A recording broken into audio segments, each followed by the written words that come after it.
Hello, and welcome to another episode of Sim Sundays. I believe this is our 30th episode, so it's a big one, big milestone, and we are joined this week by G2 Esports, Robbie Stapleford, silver medal winner of the SRO Sprint Championship, two-time SimSport champion, and E-Team Brit champion, Season 3. Welcome, Robbie. Hello, guys. I'm happy to be here. I'm happy you're here too, and you're only just about here, right? We've had some difficulties. We've had some technical stresses before the show, but you've made it. Yeah, just a bit. I've never actually run Zoom off this PC, and then it decided to crash. That's just great. Yeah, not a lot of people are going to be able to relate to you not having run Zoom before. That's nuts. I'm really enjoying the fact that you're repping the G2 Esports merch as well. Yeah, I got to rep the merch, haven't I? Yeah, I can't just wear some random T-shirt. Oh, I hope that wasn't a dig at me and my grey jumper. Maybe I need to start getting a bit more Gridfinder branded for the show. Well, thank you very much for coming. Chris is not with us today. Sadly, he's had some last minute unexpected bits pop up. So it's just you and I. But there is plenty to talk about, not least of all, your Monopoly strategy that we've been discussing before the show. Do you want to tell everyone what you've had to abandon, to sacrifice to get here today? I wouldn't say it was a strategy, but I was in a good old family game of Monopoly. Brother came round, and there was 5 of us. So good Sunday, ready for Dad's birthday on Tuesday. Just game of Monopoly, which I suddenly had to sacrifice to come and do this. But yeah, it sounds sacrifice. No, it sounds like a pretty wholesome activity. But I was pretty impressed by the properties you had so early on in the game. You went for the reds, which are my favourite. We're talking Fleet Street. We're talking Trafalgar Square. What's the other one? Oh no, this is going to really bug me. Bond Street, is it? No, that's a green. That's a green. Oh my god! You know what? I might have to search it up. You know. That's going to really bug me. So, other than Monopoly, did you manage to catch any of the virtual Le Mans this weekend? I didn't manage to watch it. I did a couple hours, but not really. I didn't really pay attention. I was too busy doing a wholesome with family before they go away for a birthday. Nice. What did you think of the controversy? What, from Verstappen or just in general? Well, let's start with in general, and then we'll move on to Verstappen. I'm not really a fan of R Factor, but I guess it's been happening everywhere, really, hasn't it? And it's not really a good thing for sim racing. It's just every big event's just been going down recently, and I just don't think it's a good look. But hopefully they all get it sorted. For those who don't know, it was the virtual Le Mans today, and you had the likes of Max Verstappen racing. You basically had all the big players in sim racing race. This is kind of, historically, it's been the premier event of the sim racing calendar, and there were two red flags, a couple of instances of people not being able to rejoin, and then rejoining but then not getting their laps back. Some server lag, so the famous one being, I say famous, it will soon become infamous, incident of Max Verstappen essentially losing connection very suddenly mid-corner and causing him to spin and do some serious damage to the car. But he wasn't quiet about it, was he? No. But then again, he's had some bad luck all season, to be fair. And when you're a 2-time F1 world champion, I think it's quite like, oh, I should be winning this, but he doesn't win it. So I can see where it's coming from. I think I'd be pretty annoyed if I was in that position. Well, he made some good points in. I'm not going to call it a rant because it is justified. So perhaps using the word rant kind of trivializes it a little bit. But he was making some points about the amount of practice, the amount of time, the amount of like emotional energy even that goes into these events where people put in hundreds and hundreds of hours, months and months of practice, strategy meetings. People take this seriously. Not to mention the entrance fee being €3,000 to get in. If you then get knocked out in the first 10 minutes by a server issue, or or perhaps even worse, you kind of get most of the way through and then you experience issues, it's going to be frustrating. Yeah, it's not great. I remember we had one in the SRO Spa 24 hour, I think, and it was like 4 hours in or something, and then the server just goes, and you're like, great, you've done all of that practice like a month or two before, and then it just goes, and then you've got to do the race like 4 months later, and you just think it's just so frustrating because you just have to keep on practicing for the same thing you've already done, and you put all that practice in for nothing really.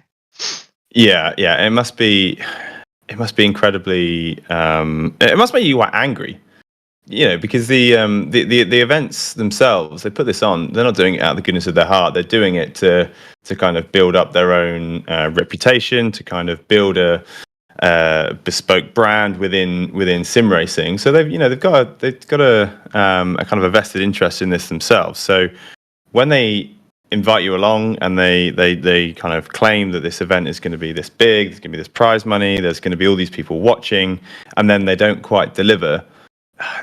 You must feel a little angry when you're racing. How does it feel as a driver when that sort of thing happens, and all of a sudden you just see? I always think, whenever I hear about disconnections, I always think about Assetto Corsa, and if you lose connection in a public lobby in Assetto Corsa, the cars just like fly off into the distance, but like they literally fly out into the sky, and it's just the most. It almost kind of. It's almost like a silver lining because it is quite comic. It's quite comic just watching the cars go off. You're like, well, this is ridiculous. But how does it feel for you if you're at a big event you've been practicing for and you get a disconnection? From a driver's side, I think from the server going down Spa, if you're doing like I think we were running like P4 or something from like a bad quali, and you just like you've got that far, and then you have to the server ends, and then you're just like, great, I've got to do it again. And it's just a disappointment behind that, thinking that you've done so well. They were even saying they might have done half points, which obviously they didn't do because they just rescheduled the whole thing. And then it's like knowing if we got half points, we would have been leading the championship. And it's just like so many factors what then just lead to disappointment, really. Yeah. And I suppose even if you're not the one in the car, because presumably these team events, there's going to be people who are just sat waiting for their stint. Yeah, they don't even get a drive.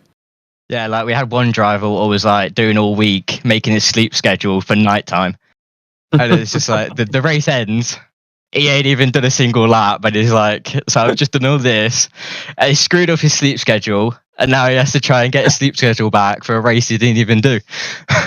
Yeah, that must be incredibly frustrating. And I suppose the other thing, to go back to Max Verstappen, I watched the videos of his feedback, should we call it, to rFactor 2 and Motorsport Games, and he wasn't shouting. He didn't seem angry, but I expect if you are Max Verstappen, you're used to working in an incredibly professional, technologically like acute environment where everything just works exactly as it should. Like there's very few times where the performance is affected by like some kind of like system or some servers or whatever it is. So he must be quite frustrated to come into this sim racing environment and experience something which would probably appear to him and is arguably quite amateurish.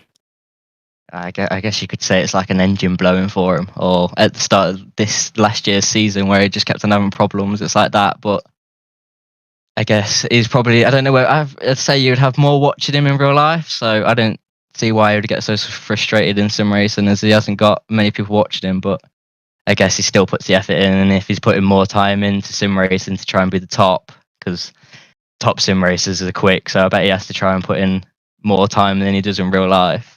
When you're putting in that much time, it's draining as well. Yeah, you get no break. I mean, I don't think you become Max Verstappen, top of your game, like arguably one of the best Formula One drivers, one of the best. I'm not going to say the best, one of the best Formula One drivers ever, without being incredibly competitive at everything. I bet the guy is competitive when he makes himself a sandwich. So you can see, like, when he's doing a sim racing race like Le Mans, it doesn't matter that it's not F1. He's still going to be competitive. You can imagine him having races with his dad, couldn't you? He can make the quickest ham sandwich or something. I mean, I bet when you speak to a lot of like very successful, very competitive people, or you spend time with them, you do notice that competitiveness kind of leaks out into other areas of their life. It's not just the bit that they're known for, right? If you're competitive in one thing, you're pretty much competitive in everything, in you? No matter how good you are in it.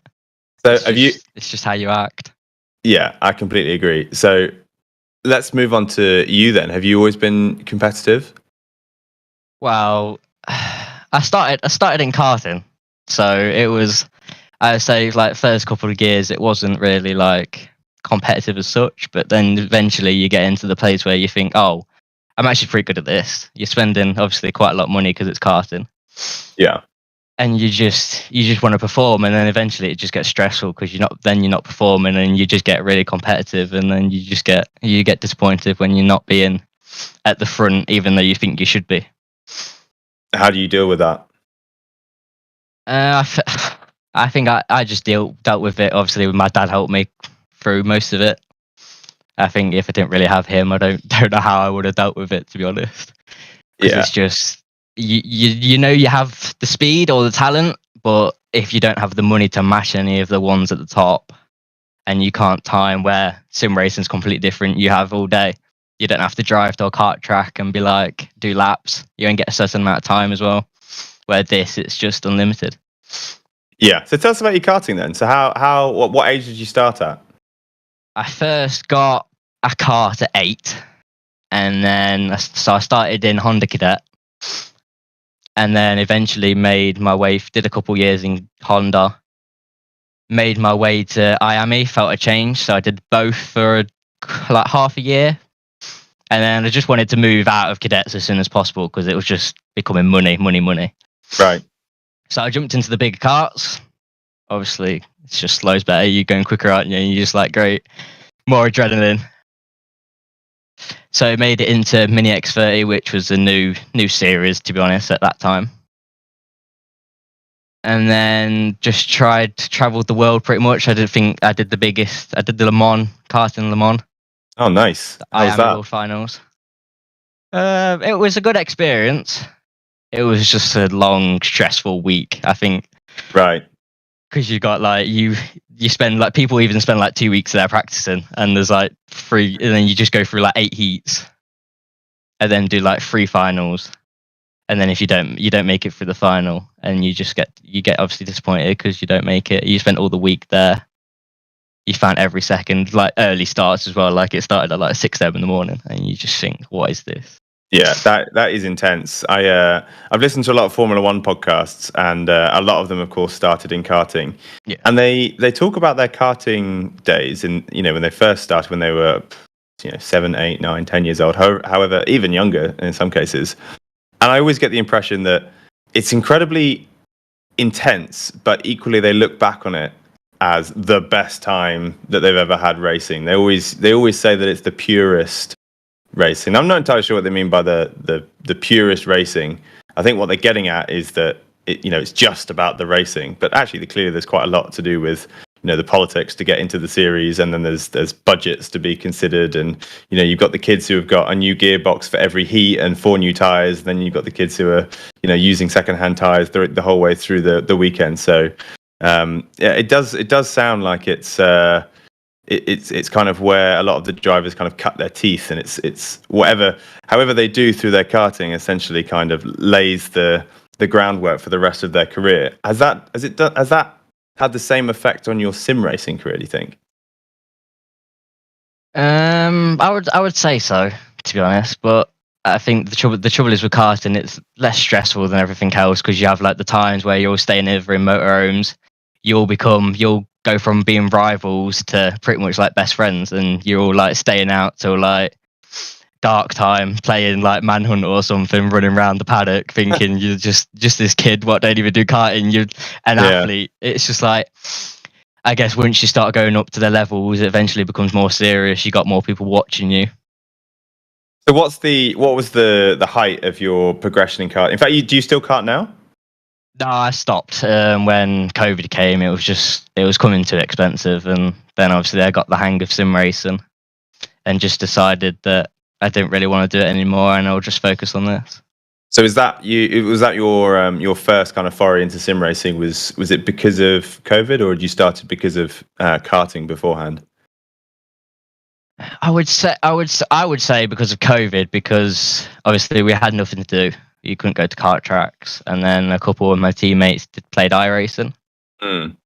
So I jumped onto a couple of iRacing with them, and then eventually got like oh, I'm quite good at this. And then found some leagues. There was one place where I used to do simulator work, what did a league in F3s and iRacing. So I got into that, raced like Gordy Mush and everything, and realised that I could make this. And then I started finding other stuff like VRRC. Yep. Did all that, and then eventually found my way to ACC, got into esports. And then, to be honest, as soon as I got into ACC, it's just took off, and I've never looked back. So tell us how you got into G2. Was G2 the first team that you raced with, or the first kind of official team, if you like, that you raced with? Or tell us about the journey to get where you are now. I qualified for the British GT series, esports series, what they did in 2021, I think it was. Qualified for Brands Hatch, and then I spoke to Mike Yao at Simply Race, and he got me into Sancho Sim Sport in Rocket. So I did one of the SimGrid races with a guy over there. And then I was allowed in the team, and then just started doing some World Cup races. And then towards the end of 2021, I jumped into SRO Sprint, got qualified for that around Rocket. And then I did... James Baldwin was also racing for Rocket at that point. Yep. And Nathan Targ, who runs G2 now, obviously was in Veloce. And obviously, so he was watching. And then at the end of 2021, obviously, he took over G2. And he approached me. And then now we're here, to be honest. It's kind of a small world, isn't it? The way this Yeah. happens. There seems to be quite a tight network. I mean, we've had Nathan on the show.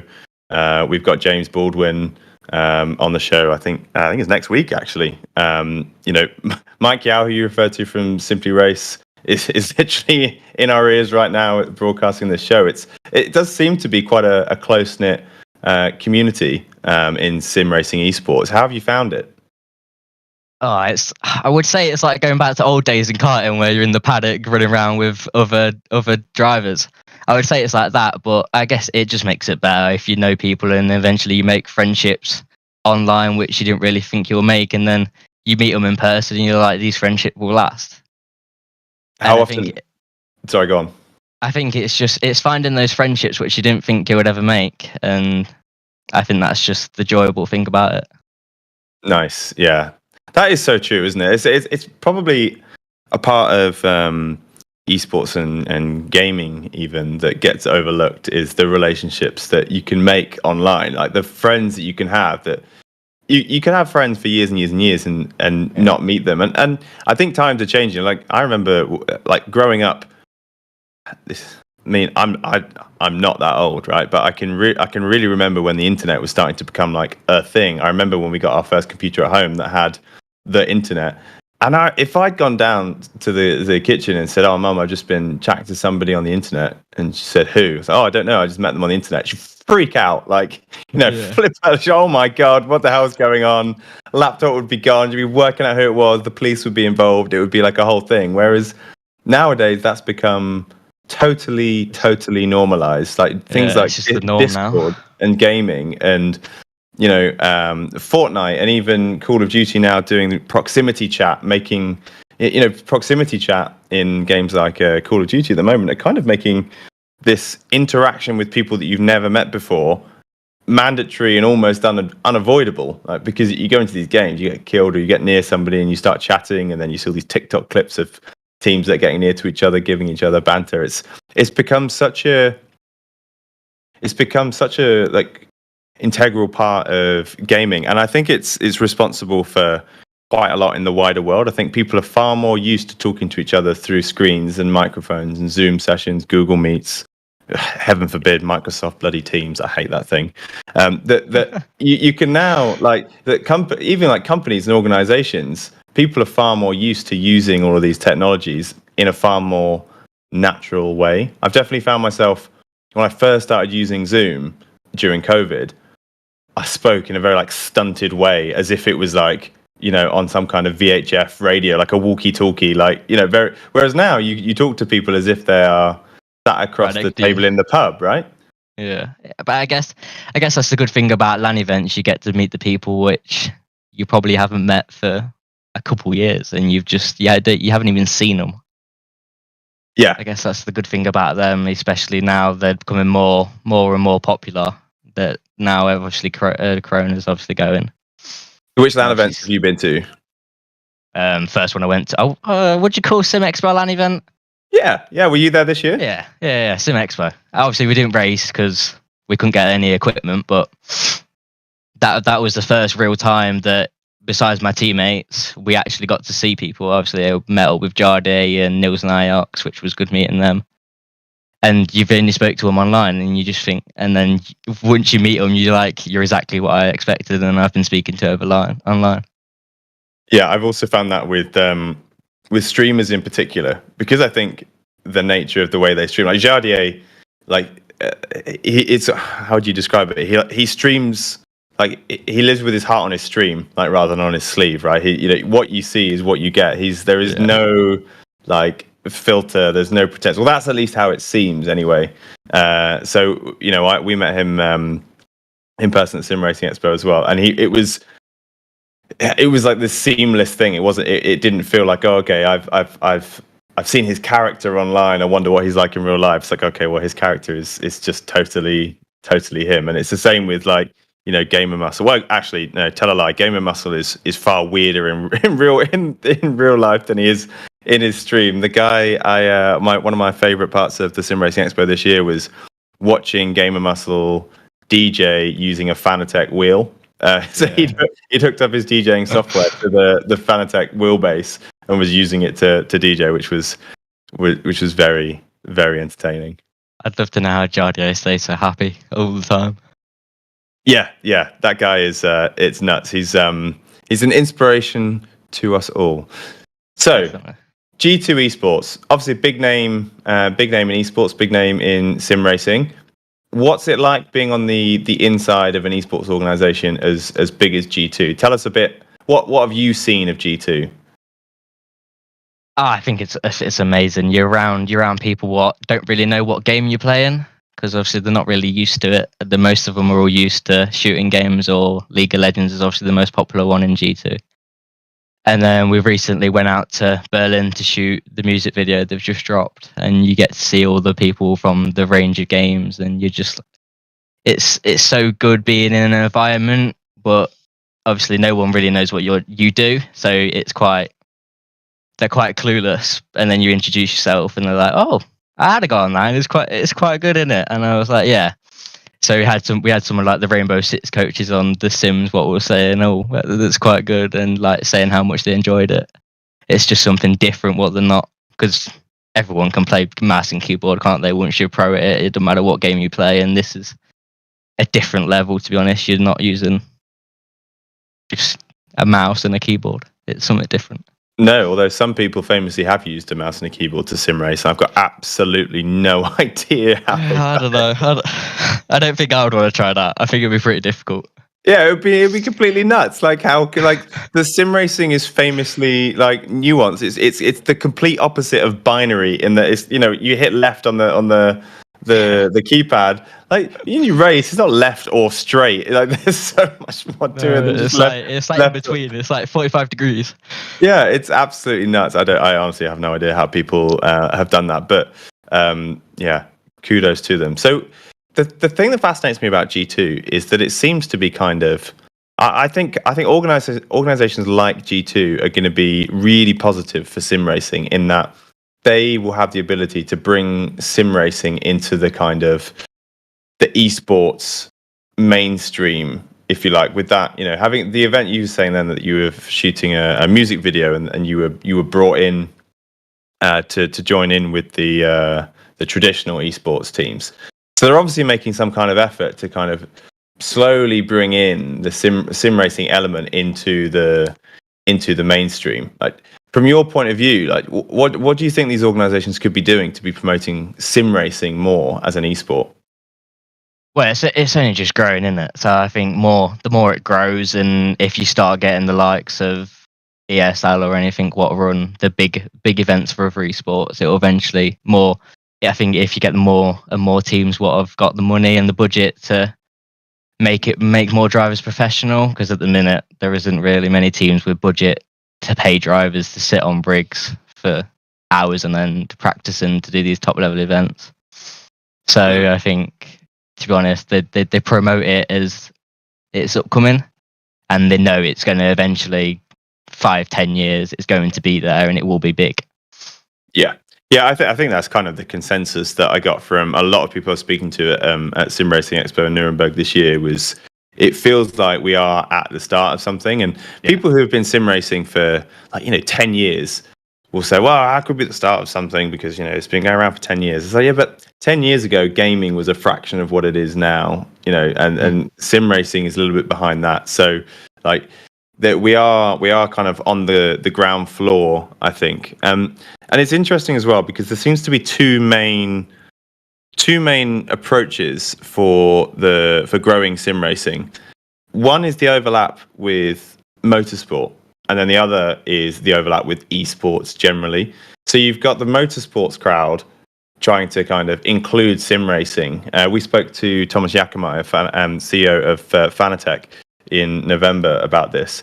And he was saying that his dream, what he pitches to a lot of the GT events, is that he wants every single racing event to have a sim racing kind of side event that the drivers can get points for. So if you do 24 hours of Spa, you would also go and do a sprint race in sim racing, but you get actual points for it. And he didn't tell us too much, but he said that there's definitely steps towards that sort of format, which would be incredibly interesting. Imagine if Formula One did that, right? Imagine if Formula One had a weekend, I don't know, in Austria, and rather than doing the sprint race that they've been putting in, they did a sim race and they got points for it. That would be nuts. Well, I guess it's a bit like what SRO have started, haven't they? They've started doing the endurance races. They started doing the little hour sprint race where one of the drivers can drive on the ACC. Yeah. So I think eventually it will just be like those teams will be looking for a sim driver to do that event to gain them more points, because I think Baldwin kind of showed it at Spa that he's on another level, even though he could drive the real thing, but on the simulator he's just on a different level. So I think eventually the manufacturers, obviously, they're all coming in. Porsche doing their own series for sim race, and obviously BMW obviously did one. Lambo's obviously in it. So eventually they're all just going to come, take drivers what win those series or in those series what think impressed them, and just stick them in the cars whether or not, and then use them for the sim event, because they'll just get more points because they know that it will put the pressure off the ones what actually want to do the real life driving, and then they'll have a pro sim racer to gain them more points in a different event. Yeah, that's interesting actually, because a lot of people I think have assumed that the idea is that you're assessing the drivers, the real world drivers, on their ability to drive both sim and real world.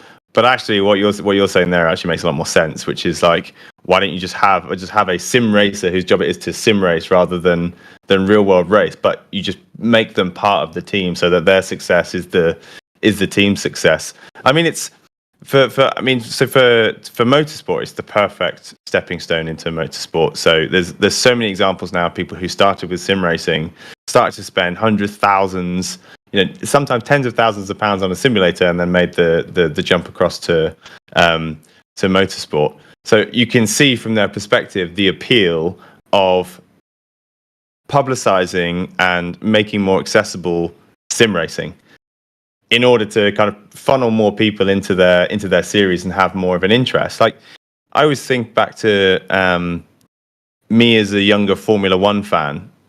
I used to watch it and I really struggled with Formula One, because you look at the cars going round and round and round, and when you watch the race on TV cameras and you only see little clips of the track, it just looks, if you don't understand what the track is, you don't understand the nature of the corners, it can get a little bit dull, because you just don't, well, they're just in a different order, and now they're in a different order, no, now they're in a different order, great.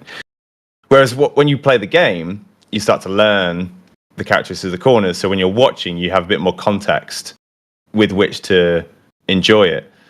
So I feel like the more people who race online, and I think there's an interesting distinction between sim racing and just online racing generally. Like, you can race with a controller, I think, and learn just as much about a series and therefore enjoy it more than you can if you race with a wheel and pedals. Yeah, I suppose it's the immersive aspect, isn't it? Where you actually think if you've got a wheel and pedals, you're actually driving the car. Where I guess if you're just using the controller, you're not really. It's like using a mouse and keyboard, in it. You're either turning left or right, or going straight. Yeah, So I yeah. guess it's the immersive bit of like actually thinking, oh, I can press the pedal this much to do this quick, or Yeah, and I suppose the other thing is it therefore makes it more kind of like one for one. So somebody who spends hundreds of hours with a wheel is more likely to think, oh, you know what, I reckon I'd be pretty good at this if it was a real car. Whereas if you're on a controller, you wouldn't necessarily think, oh, I reckon I'd be pretty good at this if it's a real car, because it's not the same thing. It's like somebody sitting playing FIFA on a controller and be like, you know what, I reckon I could last 90 minutes against Man City. Easy peasy. Yeah, it's the same. It's the same aspects to real life, isn't it? So I think if most can do it, if you're good in this, not obviously not all can do it, but if you're good in this sim, with the practice in a real thing, obviously the only thing you don't have is G-forces, but eventually you get used to it. Obviously, I've been there. I've been in cars. I know what they're like, and I think it's the same driving style. You don't drive any differently. You still turn a wheel, press pedals. Yeah. Talking of practice, then tell us about G2 Esports and how they run your schedule. So first of all, are you full-time training sim racing at the moment? Pretty much, we're on with an engineer, ready for when we've got a schedule of which race. Obviously, there's not much at the minute, because obviously it being early series and obviously new games and new championships coming out. So the closest one we've got is at the end of the month. Obviously now we're obviously not with BMW. We obviously now need to practice cars because we're not just set to one car. So we have a schedule with our engineer, and we go on at times what we're all free. Make sure, and then go through data. And to be honest, you just keep on doing that until you find raw pace out of the quali set, and then eventually you move over to the race sets and just make sure it's all right for everyone. You try some race stints to test the tires, and to be honest, as soon as you've got the hang of it and know exactly what you're doing, as soon as you get into that race, you're done. Right. So are you suggesting that it's actually quite quick then to get up to pace? It's not a case of gamers often use the term grinding. You've got to just put hours and hours and hours in practicing to get the last bits of performance out. Is it actually a bit quicker than that for you? It depends. Obviously, last year we only drove one car because obviously it was with BMW. So the tracks we just did over and over again. We already had setups ready. We already had data. We already knew how to go around those tracks. So I guess if you're going through cars, unless you're used to the car and the track combo and already have setups, you don't have to go through the time. Obviously, making setups, making those fine changes, trying to find every bit when you're already a step ahead because you already have that thing. So you don't need to find that step. You can find a bigger step after that. I mean, obviously, setups change though, right? In sim racing, unlike motorsport, in real world motorsport, the physics is defined by physics, like with a capital P, like what physics is, how it exists in the real world. Whereas in a game, you have a physics engine which can be tweaked. So cars constantly doing updates. Exactly right, and cars get BOP'd, and so there must there must be a process of reviewing your setups if you've not done it for even 3 or 4 months. Changes to the game are going to affect it, right? Yeah, definitely. Obviously, you look at what the release and the physics update to see what they've actually done. Sometimes they only change stuff on certain cars. Like I think the other month they only did stuff on GT4s. So obviously you have to check exactly what they do, and then obviously everything's going to change. It doesn't matter if you do it at the start of the year or the end of the year. Yeah. But the overall setup is pretty much the same. I think it doesn't really change. Only like fine bits, like maybe rear wheel rates or ride heights or something, really need to be changed. And do you, as G2, do you have any kind of like special relationship with the game studios? Do you get to give them any kind of like feedback that most people wouldn't, or do you get sessions about the physics engines that other people wouldn't, or do you have any like additional relationship with the studios? Unless there's like some special treatment what I don't know about, and I don't know, really, not really. Some secret council of sim racers somewhere that you've not been invited into. Yeah, you probably should. You probably should have asked Nathan that one the other week. Unless he's got some secret contact with Kunos, what he ain't gave us yet, then because I would definitely be on the phone to him saying you need to make this car quicker. That's a good point. We'll drag him back to the podcast and find out if we can find the password to the secret council of sim racers. Yeah. Last week we had rival, I suppose, Luke Bennett on the show, and what we do is we ask the previous guest to ask the next guest a question. So he's left you a question. I don't know if you managed to see it. I'm guessing from your reaction that no, it's a no question. That's. Well, you're looking incredibly nervous, and you really shouldn't, because this is a nice question. It's a good question, I thought. He asked, spoiler, we're going to ask you to leave one for James Baldwin, but he asked you how easy you find it adapting between different sims. So if you race ACC one day, R Factor the next, perhaps iRacing, either professionally or just casually, how hard do you find it to adapt between the sims? It depends what game. I think going from ACC to R Factor is quite tricky for me, at least, because the physics of how the car drives, like R Factor's all over the place, and you can turn around over. We did some practice in R Factor around Spa, and going around Eau Rouge is just like, well, I won't do this in ACC.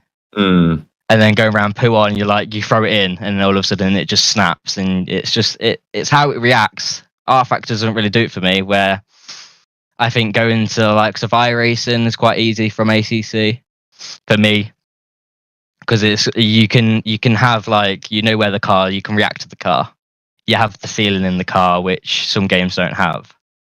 So I think going from ACC, obviously my main sim, is quite tricky going to the likes of R Factor and stuff like that. That's interesting. It's interesting that you said that the R Factor physics don't do it for you, because R Factor is kind of almost universally accepted as the best physics engines out there. People say, and probably entirely unqualified to say so, would say it's the most realistic of the physics engines out there. But it doesn't do it for you. No, I've never really got on with it. I've got on with AC. I've got on with ACC. But R Factor I don't know, it just feels weird. I don't know why. It just doesn't feel right. I never have got it. Like even if I aimed, like we had a possibility of doing Le Mans with obviously BMW. And the practice, it was just like I was losing time and I just had no idea where. Like I know Spa, and obviously it's GT cars. But trying to get the time out of that, like you're constantly got to be on something where ACC you can coast and the car's okay. But R Factor's just blows my mind. It's just so strange. Yeah, that is bizarre. It's weird, isn't it? And I think the problem is almost that, like, okay, perhaps not for you because you put in hundreds, thousands of hours. You're a professional esports sim racer. But for most people, they'd probably be comfortable saying that they feel similar, as in broadly, they're all fairly similar. So it's almost like that thing where it's like they're so close and yet just not quite identical, and so you kind of get comfortable, and then you get surprised, and then you get thrown out because you're like, well, it feels broadly similar, so I can broadly do the same thing that I usually do, but then it reacts subtly differently. But that makes all the difference when you're doing 120 miles an hour around a corner. Yeah, it's the reaction of it. I think you get so used to like ACC, such a specific game compared to all others. It's made from real life, and obviously real life drivers use ACC. I think it's just how everything reacts compared to R Factor in general is just completely different. And obviously me coming from also real life, it's like this just doesn't feel right at all. So you say you come from real life. We're talking karting now. So let's talk karting sims. Yeah. Let's talk karting sims. Are there any good ones? I can't even remember what one I used. I think it was something called like Kart Sim. I think it was called Kart Sim. Kart Sim, or there was Kart Craft. I think then Kart Sim did a load of DLCs, right? Or Kart Sim did some mods. Yeah, I'm not totally sure. I've like completely forgot about all kart and sim days, to be honest. Okay, yeah, But I would say it was quite realistic, but you didn't really have the hardware to really match it, right. because Yeah, obviously you're sat in a cart and you can't really put like a brake pedal, because obviously carts don't really have car brake pedals, do they? Most equipment's made for like brake pedal don't move. yeah, that's a good point. You'd have to have a very like bespoke set of hardware to make that feel realistic or immersive. Well, there was at the Sim Racing Expo. I'm trying to remember the stand. I think it was like the Virtual Racing Lounge, possibly. They were in the corner on the same size as Nintendo had their little like bullet thing where they were doing Mario Kart, and they had a go-karting sim, as in like it was a go-kart that had been converted for sim, but then they had like a SimuCube wheel in it, and then the seat was right on the ground, and the pedals were like rock hard. And I remember thinking, this is not how karting pedals feel, because it's like, okay, yeah, these are great pedals, but I don't think I've ever been in a car and felt any resistance at all on the pedal, let alone it feeling like a Formula One car. A cart's pretty much like having two throttle pedals. Yeah, that's part of the fun. I love it. I do the a monthly karting championship up in Newcastle, first Sunday of every month. It's absolutely fantastic. It's so much fun. But like a lot of the time, like the throttle is so loose that if you nudge it with your foot, it will spring forward before it will come back again. Like, but that's part of the fun. But then again, I've never been in a pro car, and I'm assuming if you're in a kart that's anything other than a hire kart, you don't get those quirks. The great thing about karting is slamming the brake on and you just lock up and you're just like, whoa. Yeah, that does make it a bit more interesting, especially in the wet.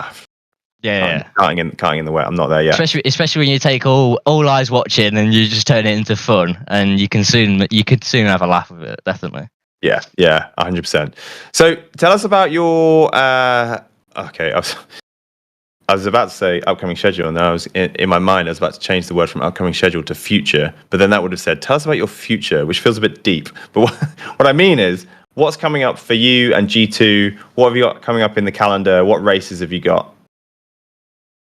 At the minute, we've got ACC SimGrid World Cup at the end of the month, and that's all that's planned, to be honest.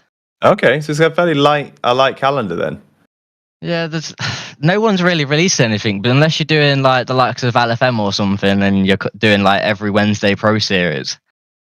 At the minute, there's nothing being released until SRO start theirs, hopefully in March time. Until then, we're not really doing much. You're in a little mini off season.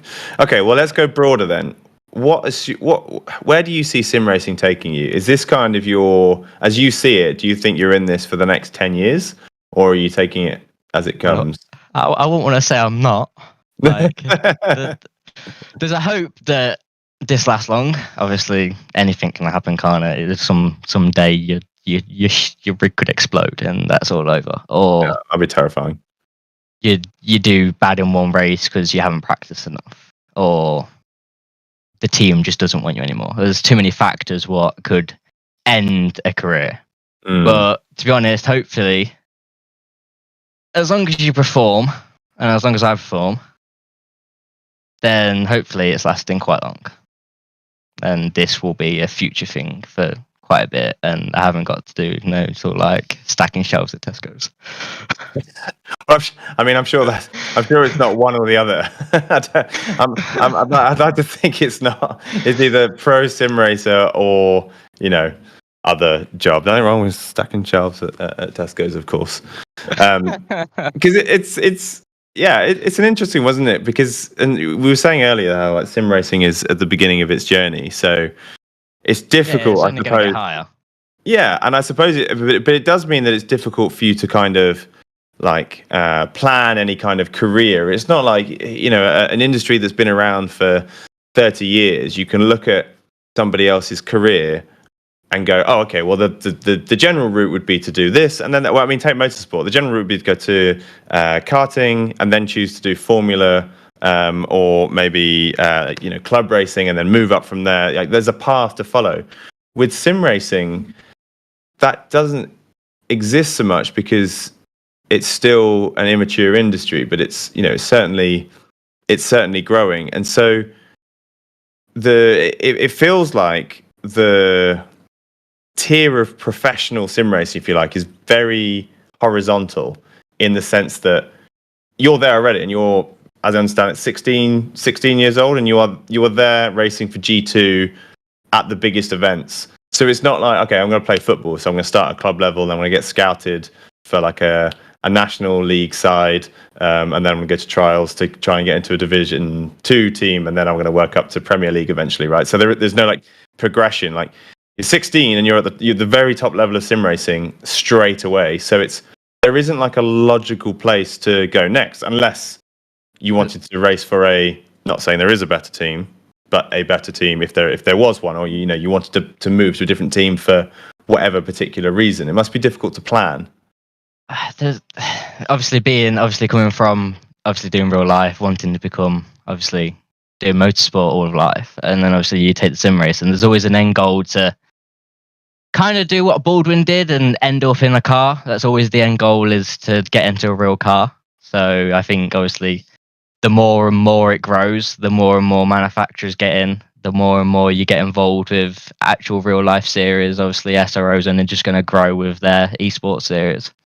The more and more you go with that, I think the end goal just increases to be in a real car. And I think that's the only thing at this stage, until, especially at my age, it's the only thing until probably I get over like 24 and I still haven't made it, is the goal to get into a real car. It must be. I wonder if it's frustrating for karters to watch someone like James Baldwin. I mean, I don't know if James karted himself, but let's assume there are we know that there are sim racers who haven't karted, who have gone straight into motorsport. It must be strange if you spent 7, 8, 9 years karting every weekend, huge expense to go and race either Formula cars, GT cars, whatever it is, and then you see people sim racing. Now, sim racing isn't cheap, but we're still talking like, for a really, really, really high-end rig, like the highest you could possibly need from a performance perspective, I reckon, £4,000? Yeah, and that sets you off for years, doesn't it? Where you could spend £4,000 in like a week in motorsport.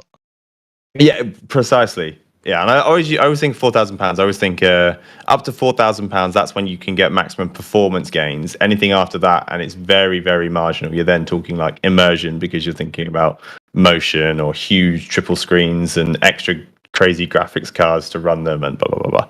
So it must be a bit strange for the kind of the karting community to see sim racers who have spent a fraction of the budget on sim racing going into motorsport and taking, quote unquote, their places.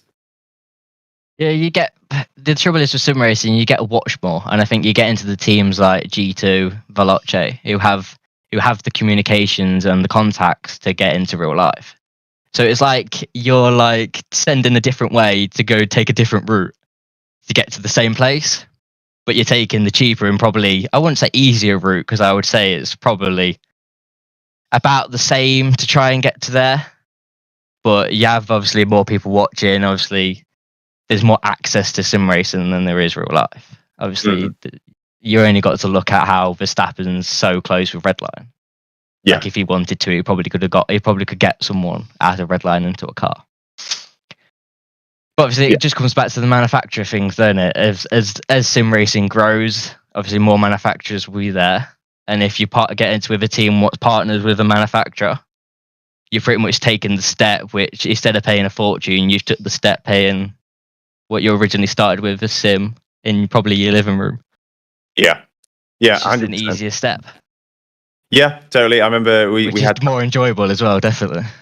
Well, yeah, I suppose, because the other thing is on your route to going and racing, let's say a GT car, you can race GT cars in sim racing up to that point, so you can kind of learn the discipline a bit better. Whereas if you're karting, you're karting. And here's a question, right? What do you think would prepare you better for, let's say, a GT4 drive? like a season racing GT4. What would 4 or prepare me 5, better, karting or four, sim? yeah, 4 or 5 years just karting, or 4 or 5 years racing GT4 cars in the sim. I would say sim, because you're driving the car. Obviously, you're not getting the G-force. Are But you you getting that much G-force in karting? Yeah. Like I've cracked my ribs and everything. My neck used to kill. I used to hang out the cart like this. But you're driving the same car. You obviously, if you get enough immersion, you know, in like size of the car and everything. Obviously, you don't get that in karting. You know how you get learn all the skills to change gears, using clutches. Obviously, driving into pit lanes. So you're gaining the skills what you wouldn't gain in karting, like changing gears, because it's just single gear, isn't it? And all the brake. Obviously, there's not much skill in karting for brakes. Like, you have to softly come off the brake in cars. You can't lock up, and using ABS, using TC, you don't get any of this in karting. So I think just doing sim racing, obviously, as the real life drivers have proven, to be honest, they're using simulators to practice for upcoming events. I think that kind of proves it. It does beg the question then, if karting as a route to motorsport has a shelf life. I don't think it does. I think as more and more sim racing obviously grows, it will overtake it. Especially games like ACC, because the manufacturers are obviously involved, and obviously maybe you don't have the routes into like F3, F2, but unless you've got millions to spend, I think most people are trying to aim for Le Mans and everything now, aren't they? Instead of spending millions trying to get into F1, because there's only 20 places in there, and you're fighting like what 8 billion people in the world for 20 places.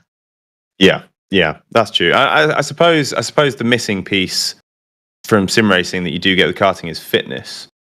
Has fitness featured at all in any kind of training regime with G2? Is it something that they take an interest in? We haven't done any fitness so far, but to be honest, I think unless you have that main goal of getting into a car, you know how obviously you drive for hours and ends, obviously you can do it, but unless you have the main goal to get into a car, and the fitness side of things isn't really an aspect. Yeah. What would your dream scenario be then, right? Let's say if we were mapping out the next 10 years, and it sounds like driving a real car is the dream for you. So what steps do you think you'd have to take as like sim racing into, some kind of like grassroots racing into like a paid drive? What would be the perfect route for you? Hoping that G2 found a manufacturer and then they decide, oh, he's good, let's stick him in a real car. But that's like probably all the way up here. I mean, that would be the simplest plan, right? G2 just put on a program. But I suppose that's I suppose people like Alpine would be quite good at that, in terms of Alpine they've got their F1 esports team. We spoke to Guillaume, who's head of esports over there, about their kind of training regime, and it's intense. Like they take fitness and they take kind of like mental agility and like cognitive function really seriously, and they test it. They put these like neural tracker caps on their drivers while they're driving to test their reaction times and do scans, and they've got partnerships with eyewear manufacturers that can stop like eye fatigue through hours and hours of training looking at screens, etc. Like, it's nuts. Like, you can see that they are clearly developing a program where they can get sim racers to go from esports into potentially like the lower formulas, maybe even all the way up to F1. I mean, they put Tom Brower, is a F1 streamer, great, hilarious guy. They put him in an F1 car. So that's, that they are trialing this route. Yeah, I think the main thing is just getting the people there, and then obviously you have a more variety with sim racing. You've got more variety of people, haven't you? Like you you got the older generation, what will always be good or have more experience, and then you got the younger generation, which you could more like trial and error because they haven't got much experience, but they'll be the quicker ones to learn. Obviously, if you've got a more variety to use. Yeah. It's interesting, isn't it? When you look at the different disciplines of sim racing, I always think that ACC, AC, R Factor 2, iRacing, the guys who drive all those seem to kind of be able to jump between them, and they'll do various series, and some will do like iRacing and ACC, or ACC and R Factor 2. F1 esports seems to be quite insular. It's almost like a little island, whereas once you're on there, you join Alpine or you join McLaren Shadow, and that's it. You kind of stick to F1 esports. They don't seem to jump around as much. I'm not saying they don't do it at all, but I'm just saying they don't seem to do it as much. It definitely seems to feel more like they're definitely kind of growing these drivers into their own programs. Yeah, they have one goal there, don't they? And that's to win. If you want to do F1 esports, you have one goal, and that's to win. And I don't think the amount of years, and you can play F1, can't you, from any age on a controller, and then you see all these who might not have the money to actually race F1, but racing it esport. Your main goal is just to win it, and then obviously you've got like the thing saying, "Oh, you're with McLaren, or you're with Red Bull." It's like I would say it's kind of like a flex, isn't it? You're yeah, it's pretty cool. It is pretty cool. I mean, they get to do a lot of training at the factories, which I think is pretty nuts. Yeah, you get to meet the people what you might have not met if you didn't take that route. Yeah, it's definitely kind of like the glamorous side of sim racing, if you like, from what I've seen anyway. For now, I think Yeah, 100%. So next week on the show, we have the famous James Baldwin joining us to chat everything sim racing, talk about his journey, and to answer a question from Robbie Stapleford. So, Robbie, what is your question that you would like to pose to James Baldwin in our show next week? Ooh. Could it be about anything? Anything you like. We've set no boundaries, no rules. Well, within reason. Whatever you think would make for an interesting question. Oh, you could have told me this before it started. I could have thought about it all day. I know. Question time. Oh my god. I know. I did this. Last week with Luke Bennett completely on the spot, and then as I was asking him the question, I was like, you know what? I probably should have asked you this beforehand, because then you could have thought about it. I remember that for next week.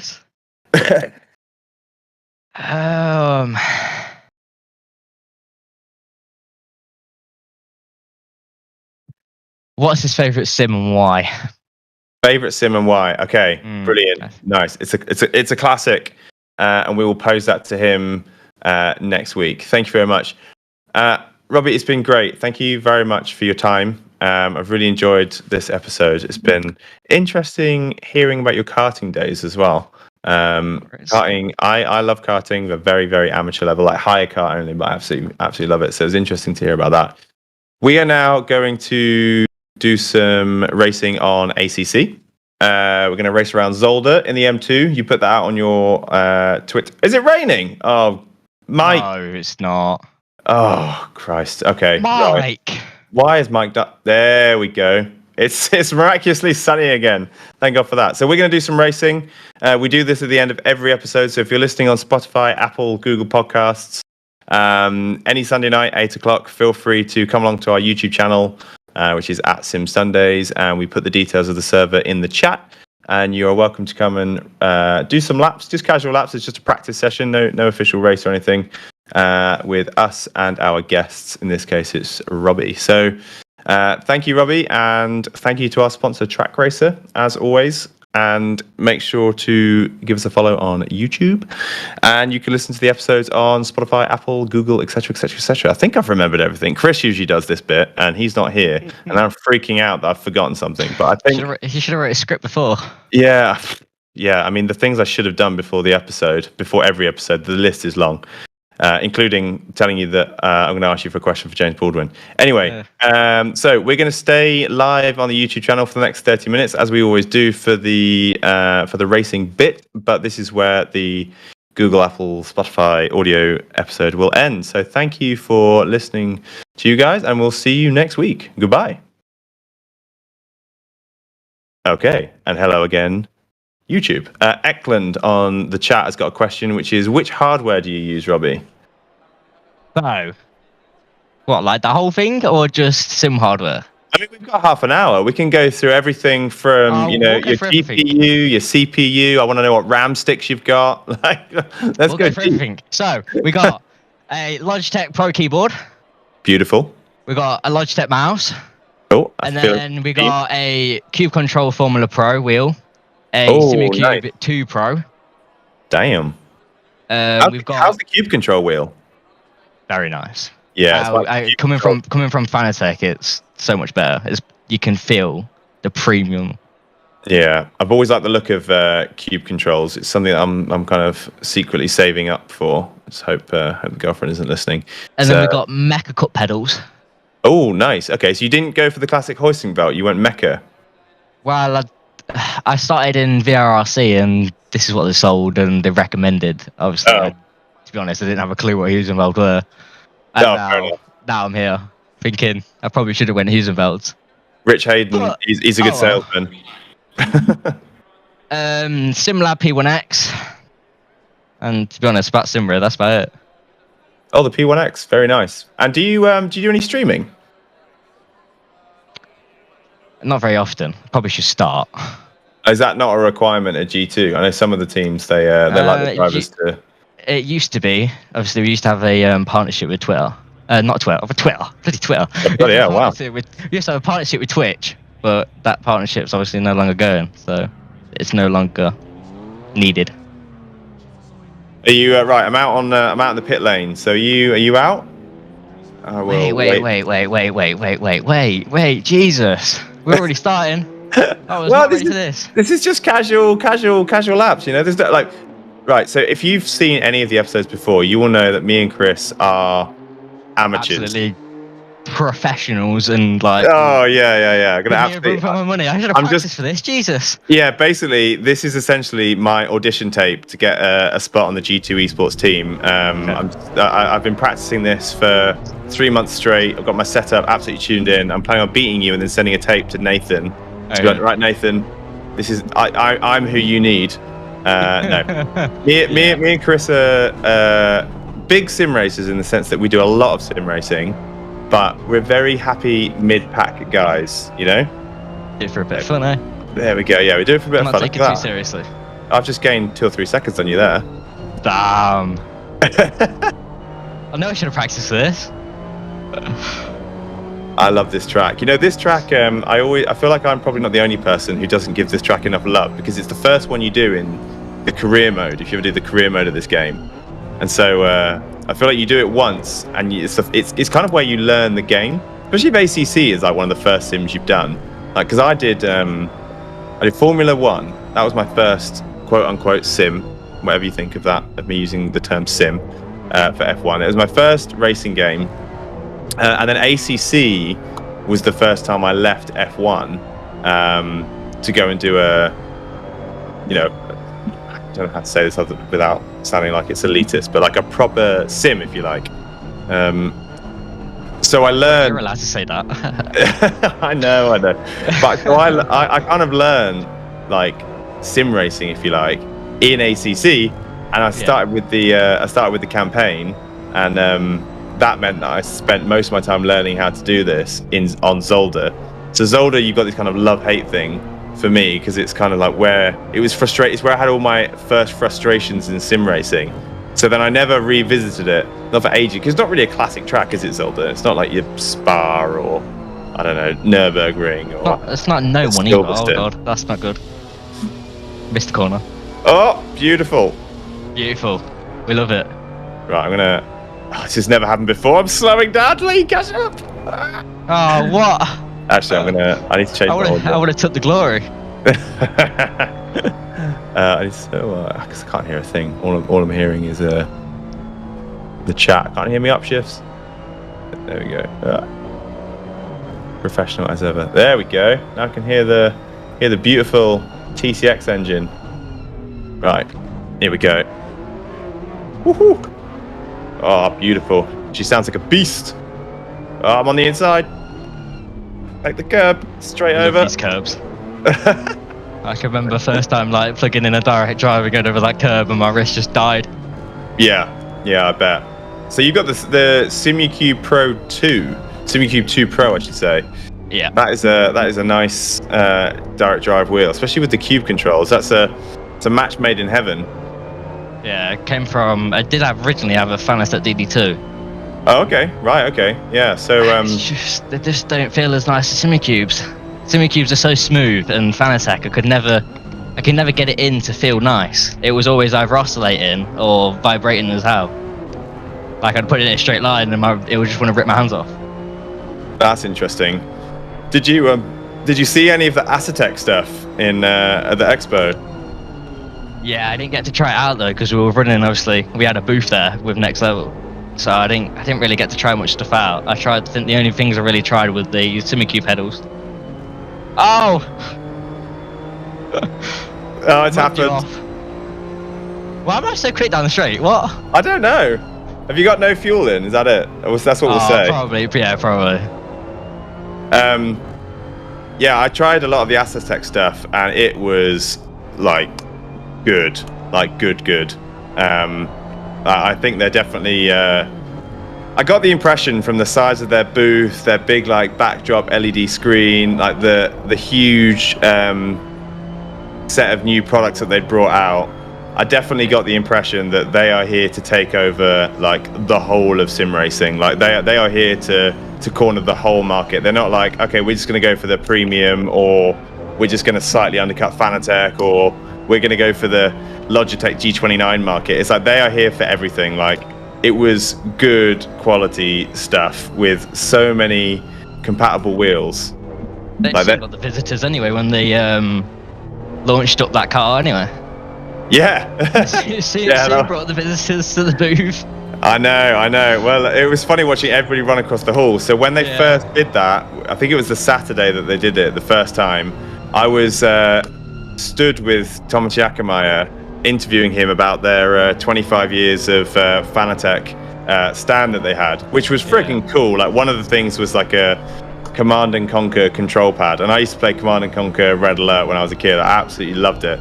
So we were nerding out over that, and I was just saying, I was like, you know, how does it feel that like, you know, Fanatec have essentially had the whole market, the whole sim racing market for like 25 years. Nobody has been able to come close. You know, and I can't remember exactly what I said, but I was like, you know, there's some big brands starting to move in, so it looks like you know the competition is coming now. But how has it felt to just be so dominant? And then literally he was just about to answer, and then Asetek fired up their engine, and everybody in the background of this interview was just walking across from where we were to the Asetek, and I was like, ooh, that felt like a bit of a metaphor for like the answer to the question, you know? It freaked me to death. We all stood in our booth, and then all of a sudden you just hear this pop. Everyone runs by, and I'm like, what the hell is happening? Yeah, it was very, very loud. It was very loud. It was cool though. It was very cool. I think that's the car that his son races. So Andre, so Asetek is called. Do you know why it's called Asetek? I don't read into these things. So it's the owner's initials is ASE. There's Andre Sven Eriksson. So ASE Tech. So they started off as a technology company that sold cooling systems for gaming PCs. Yeah. Oh, you're sailing off into the distance now. That's how they started, and then this is the first new industry that they've entered. Yeah. So Andre Eriksson is the founder of Asetek, and I believe the car that they had there is the car that his son races in real life. So they are a family of racers and that's why they've entered sim racing. I guess nothing better than coming from real life to try and make a product to match real life, is it? Yeah, damn straight. Right, I cannot catch you on the straights. I'm just skill issue. It's a skill issue. Skill issue. It definitely is. Oh, I've caught you in the corner though. Caught you in the corner. Just like say that. Oh, what do you mean you're lighter as in than me in real life? Yeah. Oh, god damn it. Yeah. I've had a tough Christmas, all right. Oh my goodness. Right, Speed why? up. Oh, there we go. A little bump draft. Perfect. Thank you. Look at that. What do I get? Can't see the corner. Oh, I cannot get this curve. I forget how rubbish the brakes are in these cars. Yeah, they're not great, are they? It's No. first time driving this as well. Is it? What do you think? Yeah. So why did you choose the TCX then? Little pocket rocket, innit? It's a lot of fun. Well, to be honest, ACC is the only game I have, and I don't really want to race GZ3s, and this just seems fun. So I thought, why not? Well, you're right. You're absolutely right. I got a great exit out of that corner, started catching you, and now you're just off. Yeah. Just press the throttle harder. You've been practicing you've been doing your setup, haven't you? No. You spent all day on this. Nah. Trafalgar Square and Fleet Street, that was just your hustle. And Strand. You And can't forget Strand, we never cleared that up in the episode. Yeah, I searched it up. I'm going to have to put that in the episode description, otherwise people are going to get super frustrated listening to that episode. Yeah, they're going to put in the comments and be like, it's Strand. It's Strand, damn it. How do you not know that? Oh, I feel like a goddamn fool.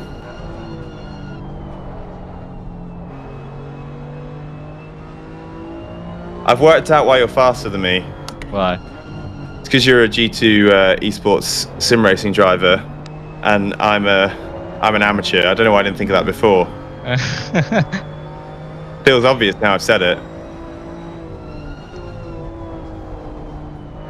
Oh! We should let the other guy catch up. Slow down. Just give the other guy some fun. Hopefully. Hopefully you don't go too serious. Well, he's faster than me, I can see. Here we go.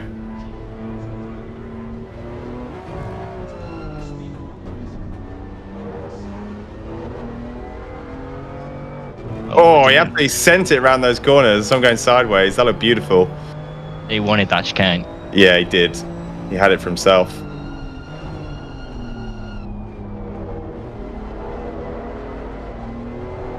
Oh! Yes. Oh, bugger. See, this is the corner I keep thinking I'm getting you out of. And then it gets to here and you're just like, see ya. I'm in a GT4. God damn it.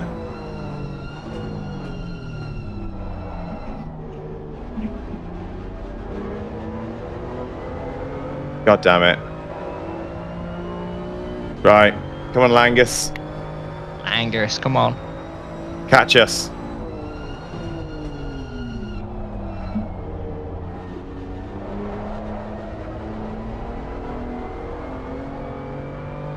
I'm liking the livery your car's got. I didn't change mine either, so I'm imagining we got the same one. Oh, look at this weaving. No, but this is a custom one. Well, sort of in-game custom one, should I say. Oh, is it? Oh, nice. Is it to make it look as G2 as possible? Yeah, I wish I had a proper one, but they're in the making. Oh, why is it? Come on. Overtake. I won't hurt you, I promise. He's here to learn your lines. He wants all the secrets. Ain't got no secrets. How much do your teammates help you when you're racing and you're doing sessions with them? Do they give you advice? Yeah, especially obviously we've got Isaac, who's very experienced, obviously world champion in iRacing and everything.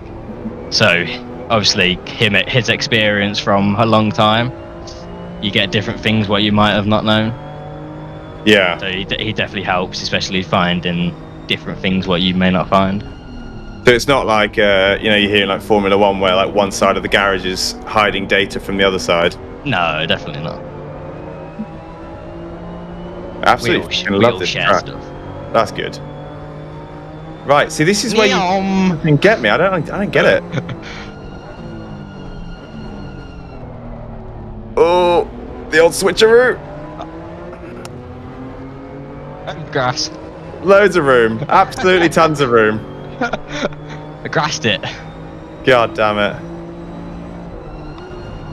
Oh, he's gone for it. Oh! Nothing wrong with that. Oh, God. Oh, the car didn't. Oh, especially in second. That's probably why. Oh, look at the speed. Finally, look at this. You watch, you'll still overtake me at the end of the straight. Look, so you've caught up. Oh, I've gone deep. I've gone really deep. Welcome, Langus. Langus, some bum draft. Oh god, I've completely lost it now. I've lost my tyres. That's what it is. Oh yeah, blame on the side. Tyres are gone.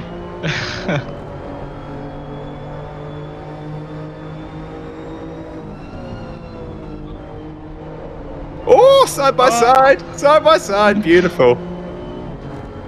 I've got the slip. Got the slip through. Go around the outside. I'm losing speed to him as well. Oh. Perfectly legitimate line. Oh, look at that. I bet you're screaming. Oh, that was close. Oh god, have I just locked my tyres up or what? That was bad. That was bad. I feel bad about that one. I've lifted off. He's going to catch me though. He's going to go around the outside. Both up the inside.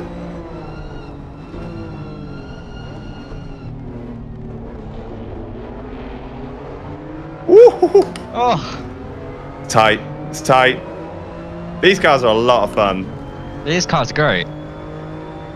I'm sending it. I'm sending it. Oh, side by side. Oh, and he's drifting.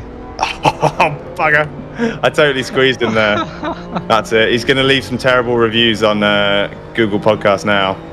Yeah, he's like... And quite right too. Oh, God. You saw the chaos of the setting up of this podcast. If there's one thing we are not, it's a professional outfit. I wonder how bad it is with TC off. Oh my god. Hey, bloody hell. Nearly lost it, just trying to change my traction control. What? Got mine off. Oh, that was nice. I've got mine off now.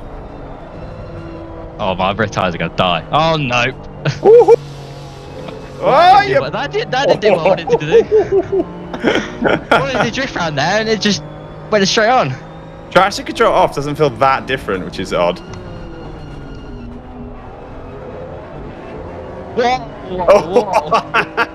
You went absolutely flying. I also think a bit of your bumper just went flying off in the background there. Oh, we love it. Oh, you bastard. Come on. Oh, sorry, swearing. Ah, gotcha. This is so much fun. He's pulling a gap. He's pulling a gap. Oh, God, I'm about to lift off. TC off as well. I think it doesn't help with the gears, they're so long. Yeah, I've not managed to get into first because shifting down, it like protects it into first. I keep trying to do it and I think I'm missing a gear, but I'm not. I think it's just, I think first gear might be very short. I keep on staying in third. Just doesn't want to go in second.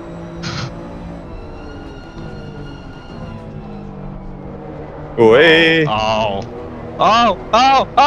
Held it. Oh, beautiful. I'm squeezing. I'm squeezing. Loads of room. Give your car's length. Oh, he's done him. He's lost 2 places.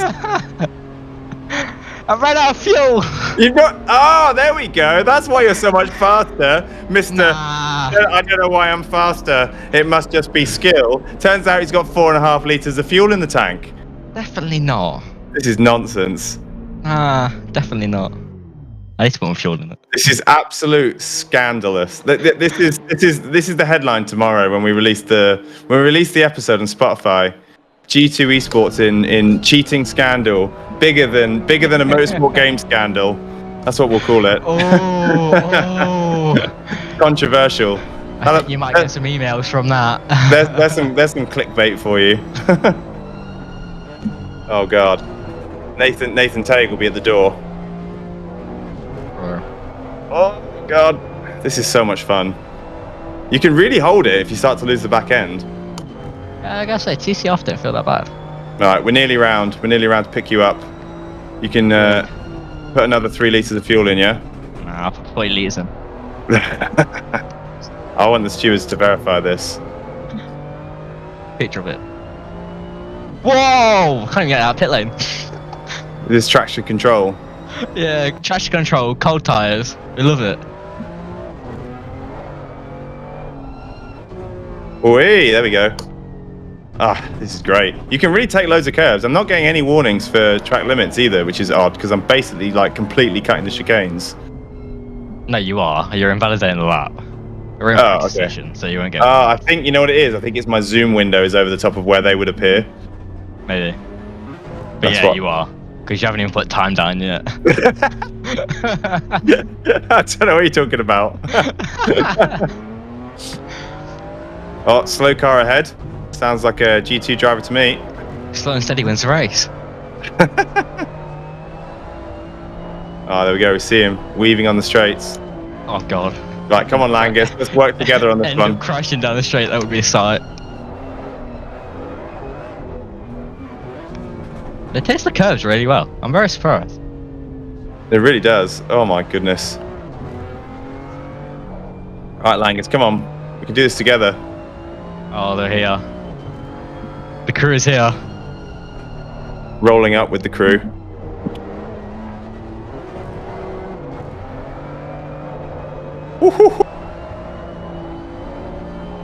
See, Langus always drops behind at this point. I think it's because he's actually taking the chicane.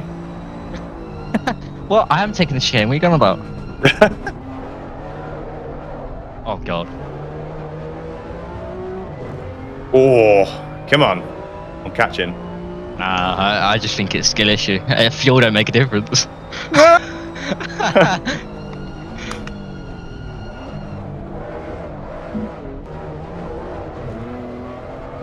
Oh, no. Oh, he's overcooked it. He's overcooked it. He's done it. Looks like a skill issue to me. He's lost it. I want to see if I can actually put a time on the board. You're going to do a time without cutting the chicane. That's the plan. Crash it off too much. Oh, God. Okay, it's going to be a bad time, whatever it is. But my time is still in the white, not in the red. I've got Langus, 0.2 seconds. He is up the chuff. Oh, he's going to have you in the chicane. He's going to ruin your lap. There we go. Come on. Come on. Come on. Oh, pull the gap. Pull the gap. No, I haven't. 0.2. Oh, I think he's playing with me. He's just choosing not to overtake me. He wants to follow your lines. It's like you're the better one here. You didn't crash it. Not yet. It's only a matter of time. Oh, I did the chicane. I'm still in the white. Screw it. Here we go. Chicanes are overrated. Well, yeah. Come on. Come on.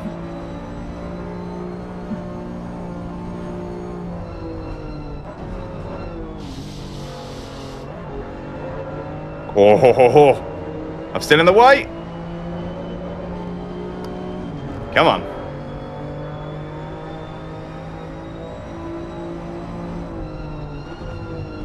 You can tell when I get competitive because it goes completely silent because I have no capacity whatsoever to talk and drive. I would be rubbish as a streamer. Yeah. All right, still in the white. Come on. I mean, I don't know what I'm expecting here. I'm definitely going to still be P3 because I'm putting in my absolute best lap ever, concentrating so hard, and I've created a queue. I've created a queue on the track.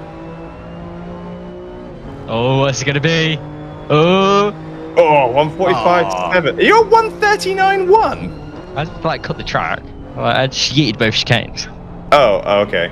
It still counts. Why is it still showing that? It didn't. Oh, okay. Oh, I see. That was just your last lap. Yeah, okay. I see. I was about to absolutely kick off. I was like, how have you found 6 seconds on me? That's just brutal. Have you got your traction control back on, or are you leaving it off? Well, I had it on just because I yeeted the chicane. It's now going back off. I don't need it. Traction control's overrated. Who needs traction control? Right, come on. The chicane. I feel like you can take a decent amount of it. Oh. Yeah, that was a decent amount of it. Probably not that much.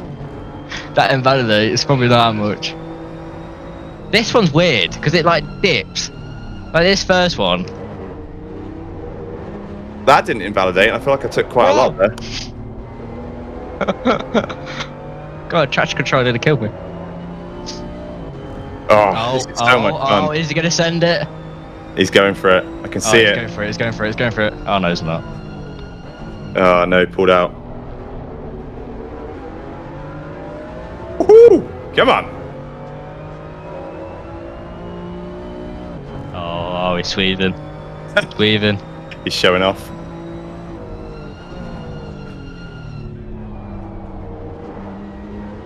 Oh, there we go. It's best I've done it so far. Oh, I'm up 6/10. Go on. Oh, God. What's this going to be? Am I going to beat Langus? I don't think so. No, 1:45.1. You eat the chicane more. It's a little bit understeery, this car. You've got to really be patient with the throttle. Yay! Outrageous! Oh no, he spun it! Oh god. Oh, massive damage. Full yeet. Well, that is a great place to end it. Oh, well, 1.7 seconds off. That was a lot of fun. That was great. Great cars. I enjoyed that. That was possibly one of my most fun driving sessions at Sim Sunday. That was brilliant. Great choices, and I'm glad that your Twitter followers chose that combination. That was beautiful. That was French. What do they call it? Chef's kiss. Beautiful. Right. Well, tell you what, I'm a bit sweaty now. Got to cycle back across Newcastle. That was great. Thank you very much. Appreciate you joining us for the episode. Thanks to Langus for joining us on the track. And yeah, if you're watching this, remember you can join us on Sunday nights. Join in with the racing shenanigans, and you'll be able to listen to this full episode on Spotify, Apple, Google Podcasts. Thanks again to our sponsor, Trak Racer. Tick, tick, tick, tick, tick, tick, tick, tick, tick, tick, tick, tick. I think that's everything. Brilliant. Thank you very much. That was great. Cheers, Robbie. Cheers. See you guys later. Thanks for having me. Cheers. Goodbye. Thanks everyone for watching. Bye, bye, bye, bye, bye.